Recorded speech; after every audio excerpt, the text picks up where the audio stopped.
नमस्कार, आप देख रहे हैं अब तक टीवी चैनल। हमारे संवाददाता भूपेंद्र कुमार ने जनपद प्रयागराज से जानकारी देते हुए बताया, सामयिक संवैधानिक क्रांति मोर्चा के युवा अधिवक्ता तथा स्वयं सहायता समूह की महिला ने कहा कि हमें तहसील प्रशासन के द्वारा गुमराह किया जा रहा है। उन्होंने अपनी मांगों को लेकर क्या कुछ कहा, आइए चलते हैं हमारे संवाददाता के साथ। के बाद भी आपको यहाँ आवाज उठाने की जरूरत पड़ रही है, क्या वजह लगती है?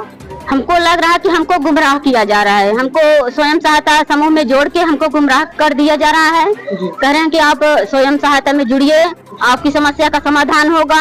लेकिन हम लोग आज 2018 से समूह चल रहे हैं, लेकिन आज तक हमारी गरीबी नहीं दूर हुई, हमारे समस्याओं का समाधान नहीं हुआ। महिलाओं के साथ अत्याचार दुराचार हो रहा है, वो भी नहीं रुक रहा है। तो हम कहाँ से समझे कि हमारी समस्या का समाधान हो? किस महिलाओं पे बात कर रहे हैं? हाल फिलहाल में कि महिलाओं के साथ अत्याचार किया जा रहा है, दुराचार किया जा रहा है, इसके पीछे वजह क्या लगती है? हमको लग रहा है कि ये लोग चाहते हैं कि महिलाएं घर से बाहर न निकले, ये कोई रोजगार न करे, कोई नौकरी न करे, पढ़े लिखे ना, हमारे गुलाम बन के रहें, हमारे लात खाएं, घूचा खाएं, यही चाहते हैं सब हमारे समाज के जो दबंग लोग हैं। अगर आपकी मांग नहीं पूरी की गई इस प्रदर्शन के बाद भी, तो आगे आप लोग क्या कदम उठाएंगे?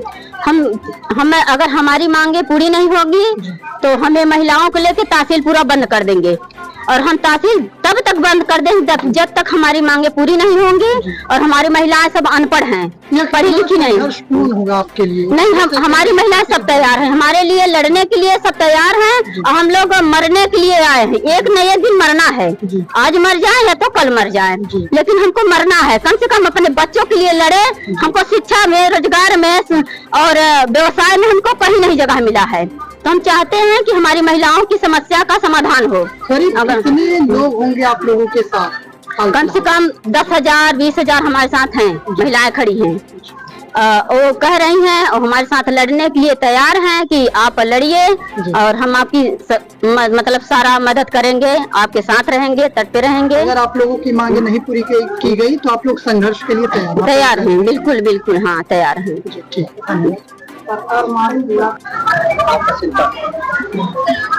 ठीक है ना?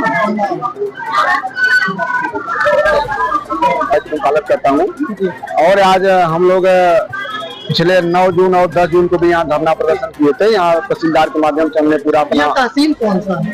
ये कोरांव तहसील है, प्रयागराज जनपद का। आप लोगों के प्रदर्शन के पीछे कारण क्या है, वजह क्या? हमारे प्रदर्शन के पीछे का कारण है, भारतीय संविधान लागू होने के बाद जमींदारी विनाश कानून लागू हुआ, और जमींदारी विनाश कानून के बाद सीलिंग कानून आया। भूमिदान हमारे यहाँ देश में मिशन आंदोलन किया गया, उसमें जो हमारे हिस्से की जमीन थी, हमारे हिस्से का एक समान जमीनों का वितरण नहीं हुआ। हमारी लड़ाई क्या है, देश में एक समान कृषि योग्य जो जमीन है उसका वितरण होना चाहिए, प्राकृतिक संसाधनों का वितरण होना चाहिए। तो ये तहसील है, तहसील में उप जिलाधिकारी को जो विधिक प्राविधान है, इसको शक्तियां दी गई हैं कि ये भूमिहीनों को भूमि प्रबंधन समिति के द्वारा प्रस्ताव लेकर या दे, या तो स्वयं सो मोटो नोटिस इशू करके भूमिहीनों को किसानी करने के लिए या फिर खेती घर बनाने के लिए जमीन दे सकता है। प्रदर्शन से पहले आप लोगों ने जिलाधिकारी महोदया से बात की?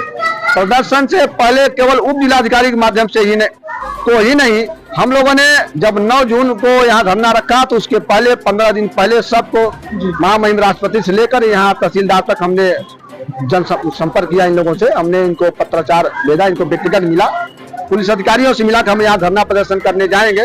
और 10 जून को हमने रिसीविंग लिया तहसीलदार से, उन्होंने दिया कि हम 30 जून तक कार्यक्रम आपका पूरा करेंगे, मांग पूरा करेंगे। मौजूदा समय में आप लोगों की मांगे क्या क्या है? हमारी मांगे हैं, जो हमारे कोरांव तहसील क्षेत्र में जो भूमिहीन है, कृषि मजदूर है, उसको जो उत्तर प्रदेश की राजस्व संहिता धारा 63-64 है, उसके तहत इसको कम से कम 1.5 से 2 बिस्सा घर बनाने का आवासीय पट्टा देने का प्राविधान है। साथ में जो धारा उत्तर प्रदेश की राजस्व संहिता की धारा 126 है, उसमें प्राविधान है 2.6 हेक्टेयर, मतलब लगभग 11.5 बीघे जमीन एसडीएम उनको खेती करने के लिए दे सकता है। तो हमारी ये 2 प्रमुख मांगे थी।